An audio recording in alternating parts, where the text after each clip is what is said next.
Hello friends, आज के video में 2023-24 का हिंदी बी के पेपर के कुछ क्वेश्चंस हम सॉल्व करेंगे। सेट है 3, कोड 443 और जो क्वेश्चन हम सॉल्व करेंगे वो हैं 4, 7, 8 एंड 9। क्वेश्चन 5 एंड 6 का शॉर्ट्स वीडियो बनाए हुए हैं, वो आप लोग देख सकते हो। तो चलिए क्वेश्चन 4 स्टार्ट करते हैं। रचना के आधार पर भेद के ऊपर बेस्ड हैं ये सारे क्वेश्चन। पहला क्वेश्चन है, निम्नलिखित में से उपयुक्त सरल वाक्य छांटिए। पहला वाक्य है, दोनों दिन उनके पास मैं देर तक बैठा रहा लेकिन उन्होंने कोई बातचीत नहीं की। यहाँ दो वाक्य लेकिन से जुड़े हुए हैं तो यह सरल नहीं संयुक्त वाक्य है। बी सेंटेंस, जब उनकी तबीयत के बारे में पूछा तब उन्होंने सिर उठाकर एक बार मुझे पूछा। इस वाक्य में जब और तब आया है तो ये मिश्र वाक्य है। सी सेंटेंस, सिर झुकाया तो दोबारा मेरी ओर नहीं देखा। तो दोबारा मेरी ओर नहीं देखा तो शब्द उसे डिपेंडेंट या आश्रित बनाता है तो यह मिश्र वाक्य है। डी सेंटेंस, काका की जिंदगी से मैं बहुत गहरे से जुड़ा हूँ, यह सरल वाक्य है। दूसरा प्रश्न, जुड़ाव का मुख्य कारण है कि हरिहर काका मेरे पड़ोस में रहते थे। रचना के आधार पर वाक्य का यहाँ दो उपवाक्य हैं। जुड़ाव का मुख्य कारण है एक उपवाक्य, हरिहर काका मेरे पड़ोस में रहते थे। दूसरा उपवाक्य में की होने की वजह से पहला वाला वाक्य प्रधान है और दूसरा वाक्य आश्रित है, तो यहाँ करेक्ट आंसर होगा ऑप्शन बी, मिश्र वाक्य। प्रश्न, लोगों से मांगकर खा लेते थे और पूजा पाठ की भावना जागृत करते थे। रचना के आधार पर इसका भेद बताना है।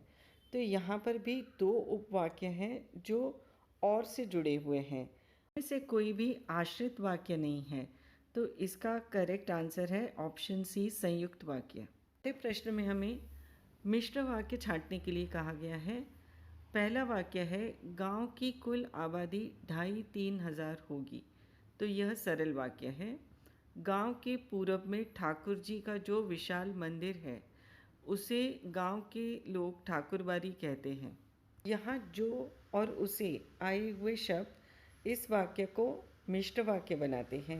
ऑप्शन सी भी चेक कर लेते हैं, ठाकुरबाड़ी की स्थापना की जानकारी किसी को नहीं, ये सरल वाक्य है। मैं उनके यहाँ गया था लेकिन उन्होंने कुछ नहीं कहा, यह संयुक्त वाक्य है। तो ऑप्शन बी यहाँ पर मिश्र वाक्य है। पांचवें प्रश्न में दो स्तंभ या दो कॉलम दिए गए हैं, उन्हें मैच करके सही ऑप्शन चुनना है। तो यहाँ पर जो पहला ऑप्शन है कंफ्यूजिंग है। मेरी माँ बताती है हरिहर काका बचपन में मुझे बहुत दुलार करते थे। इस वाक्य पे टाइम नहीं वेस्ट करते हैं, अगले दो सेंटेंस देख लेते हैं कि वो किससे मैच कर रहे हैं। गांव की ठाकुरबाड़ी का संक्षिप्त परिचय आपको दूंगा, तो ये सरल वाक्य है। और तीसरा वाक्य है, कहीं से एक संत यहाँ आए और इस स्थान पर झोपड़ी बनाकर रहने लगे, ये है संयुक्त वाक्य। और से जुड़े हुए दो उपवाक्य हैं इसमें। हम ऑप्शंस में देखेंगे तो सेकंड के लिए फर्स्ट और थर्ड के सेकंड सिर्फ डी ऑप्शन में है। ऑप्शन के हिसाब से देखेंगे तो फर्स्ट वाक्य मिश्र वाक्य बनता है। माँ बताती है के बाद अगर की आता तो इसे पक्का मिश्र वाक्य बोल सकते थे। लेकिन सेकंड और थर्ड के आंसर करेक्ट यहीं पर हैं, तो हम ऑप्शन डी को ही चुनेंगे। सातवां प्रश्न करते हैं अब। इसमें पद्यखंड पे आधारित कुछ प्रश्न पूछे गए हैं जिसका सही विकल्प चुनना है हमें। पहला प्रश्न है, कबीर के अनुसार मीठी बोली का क्या प्रभाव होता है। पहला वाक्य, हमारा शरीर शीतल होता है, तो ये करेक्ट है। बोली में अह का भाव आता है, अहंकार का भाव, तो ये रॉन्ग है। हमारा काम सरलतापूर्वक होता है, यह भी गलत है क्योंकि काम की यहाँ पर बात नहीं हो रही थी। चौथा वाक्य, सुनने वाले को सुख की अनुभूति होती है, ये करेक्ट है। तो फर्स्ट और fourth correct, option D correct answer है। प्रश्न है, जिसके चरणों में पला ताल दर्पण सा फैला है विशाल, इन पंक्तियों में कवि ने ताल को किस रूप में चित्रित किया है। ताल यानी तालाब, और कवि ने उसे विशाल दर्पण के रूप में चित्रित किया है। ऑप्शन सी विशाल दर्पण के रूप में करेक्ट आंसर है। चलिए अब 8वां प्रश्न कर लेते हैं। इसमें पद्यांश दिया गया है, आंसर के सही विकल्प को चुनना है। पद्यांश मनुष्यता पोयम से पहला प्रश्न पढ़ लेते हैं। कवि ने ऐसा क्यों कहा है कि मृत्यु से नहीं डरना चाहिए? मृत्यु से यश प्राप्त होता है ऐसा कवि ने नहीं कहा, गलत है। जन्म मरण ईश्वर के हाथ में, कवि ने ये भी नहीं कहा। मृत्यु के बाद नया शरीर मिलता है, ये भी नहीं कहा कवि ने।